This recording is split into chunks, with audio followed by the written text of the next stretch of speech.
सांगली शहरातील समर्थनगर परिसरात कुत्रे फिरवण्याच्या कारणावरून जुना वाद उफाळून येत एका व्यक्तीस आणि त्याच्या पत्नीस मारहाण केल्याची घटना घडली आहे।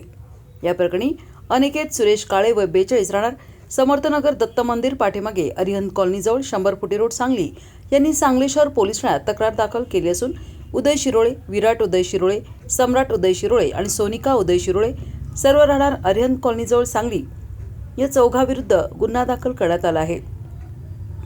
याबाबत पोलिसांकडून मिळालेल्या माहितीनुसार 16 एप्रिल रोजी रात्री 10:30 वाजण्याच्या सुमारास फिर्यादीच्या घरासमोरील रस्त्यावर कुत्रे फिरवण्याच्या कारणावरून सुरू असलेल्या जुन्या वादातून संशयित आरोपी उदय शिरोळे यांनी फिर्यादी आणि त्यांच्या पत्नीवर लोखंडी रॉडनं हल्ला केला।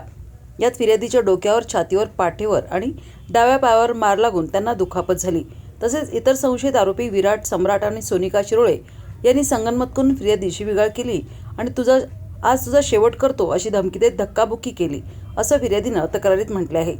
त्यानुसार सांगली शहर पोलीस ठाण्यात भारतीय न्याय संहिता BNS कलम 118(1), 115(2), 351(2), 352, 3(5) अन्वये मारहाण करणाऱ्या चौघांच्या विरोधात गुन्हा नोंद करण्यात आला असून पुढील तपास पोलीस करीत आहेत।